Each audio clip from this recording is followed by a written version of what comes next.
So your favorite bets on the DK Sportsbook for tonight's 6-game slate. Actually, it's a 5-game slate now, right? That's right. It is 5 games because moments ago it was reported that the Bulls-Raptors game has been postponed.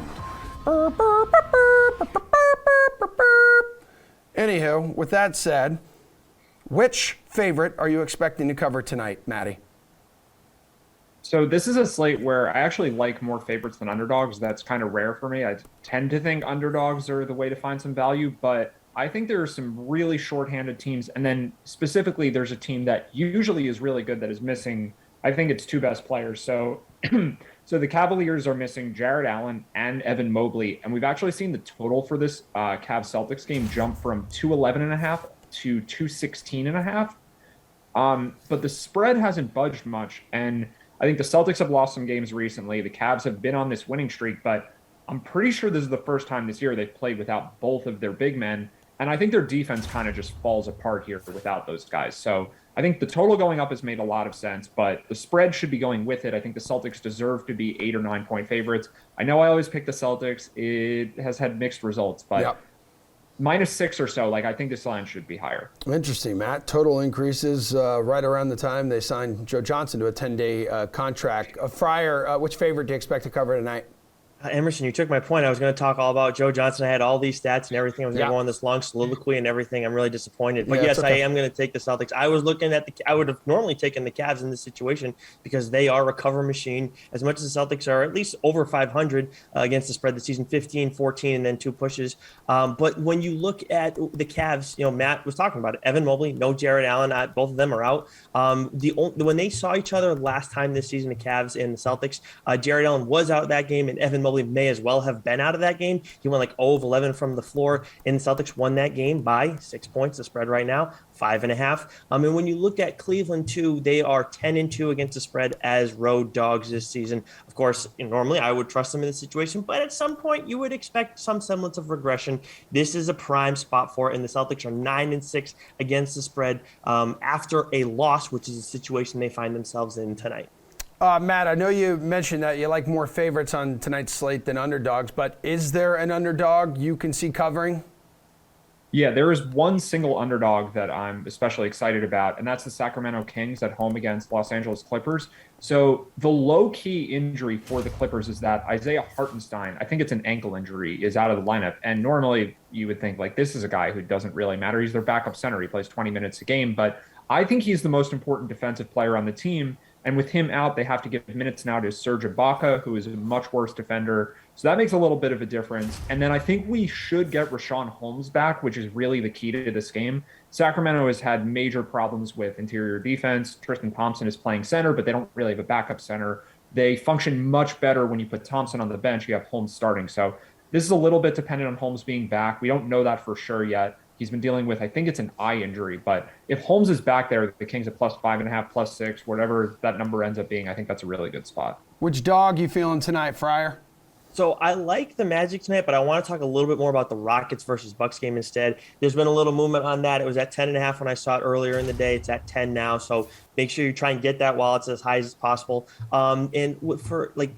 So I know with the Bucks, they lost to the Cavs recently, but they were depleted. They were without Chris Middleton in that game. Drew Holiday got arrested because that poor dude has been overworked. But when you look back a game further, they lost in overtime to the Pelicans, and that should never happen with the Bucks. So now I know Middleton is back, but Christian Wood is expected to be in the lineup tonight. He's questionable. At least it's. For me, in the NBA, if it's not, not talking about health and safety protocols, questionable is just as good as probable most of the time.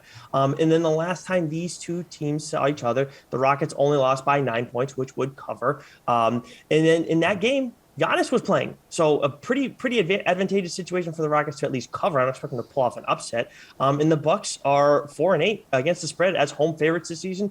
And the Rockets are 8-7-1 as road dogs against the spread this season. So I like Houston in this one. Friar, which underdog money line bet is worth chasing tonight? Again, just a 5-game slate now. Yes. So the reason I didn't want to talk about the Magic Hawks game is because I want to talk about it here. They were 8-point dogs when I checked out earlier. That has moved down a little bit to 7.5. Obviously, a ton of value for that one. And the biggest thing is No Trae Young, no Clint Capella tonight. I was stunned to see this. This is the first game that they haven't had either one of those players in the lineup this season. I would have thought Clint Capella would have missed at least a couple of games so far. Got to keep tabs on Cole Anthony and Wendell Carter Jr.'s status. I know no Bamba tonight. Those two guys are questionable. I still feel like that means that they're going to play. But regardless, a lot of value to be had in this one. And neither team is really good when it comes to covering the spread, but Atlanta's without two of its top three players, and I mean, like, it's Trae Young too, like one of the best players in the league. So I think if there's going to be an upset tonight, it's going to be Magic versus Hawks. Money line bet for an underdog you think is worth chasing, Matt? So I was just going to go with the Kings again because I like them for the spread. I think there's a decent chance they win. But we did actually just get some news for this Hawks game, so maybe I'll stick with the same pick. Lou Williams, health and safety protocols. Timothy Luwawu-Cabarrot, health and safety protocols.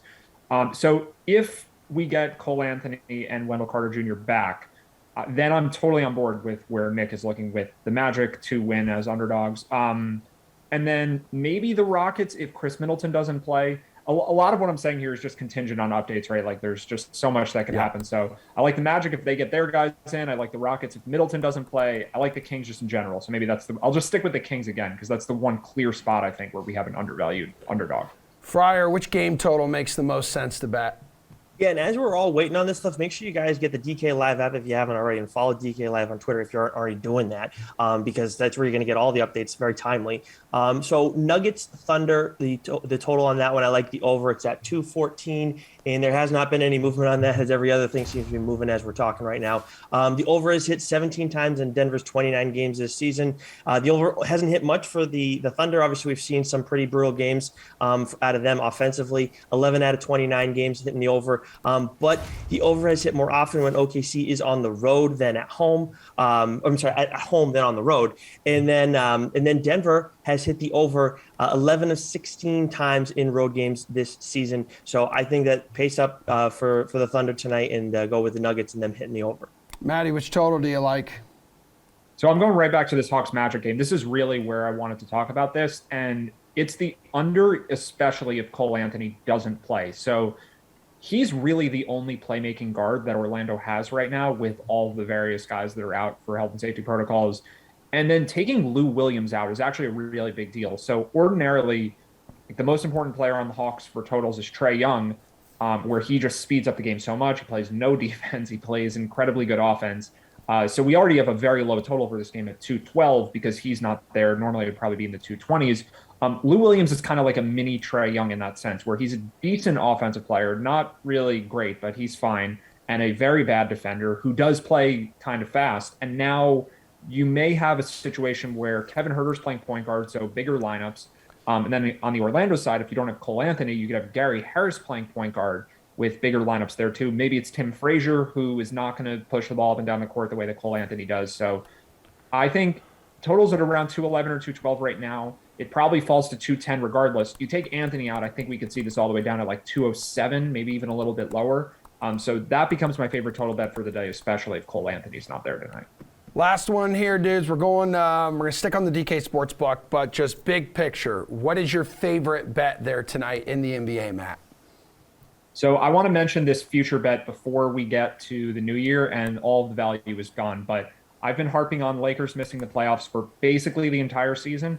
It was plus 750 about a month ago. We were talking about it on the slate. Plus 450, I think, last night or 2 nights ago. It's plus 280. I still think this is a good number. I think more likely than not, the Lakers do not make the playoffs. I think they most likely will wind up in the play-in round as the 9 or the 10 seed. And then they have to win 2 games. And the fact that you're still getting plus money on this and significant plus money at nearly 3-1, like, to me, it's just nuts. I think the Lakers were the favorite to win the Western Conference and obviously also the Pacific Division when the season started. And I just don't think the line's been able to adjust fast enough to a team that doesn't have Anthony Davis. At some point, LeBron is going to have some kind. I mean, he tweaked his ankle last night. Who knows if that causes him to miss time? It's just they have an uphill climb to stay healthy, and no one else on the Lakers is good besides those 2 players. If one of them ends up with a more serious injury, then I think that, the season just kind of ends for them. So, yeah, it's kind of just a PSA. Like, this is the last time that you'll be able to get real value on the Lakers not making the playoffs. All right, Friar, bring us home, man, with your favorite bet of the night. Well, I got to say, Matt sold me on that one. I really like that. It doesn't take much to sell me on the Lakers doing poorly, but still, I like that one. I like the Rockets-Bucks game. Of course, I talked about that earlier. That was my favorite one coming into the show. But then when we get the news about the Hawks, I really like the Magic as underdogs tonight. Even without Cole Anthony possibly in the situation where Gary Harris and like Kevin Huerter are the ones that are running the show, I like that situation a lot more for the Magic. So that one, them as underdogs winning money line, winning straight up, has become my favorite pick now.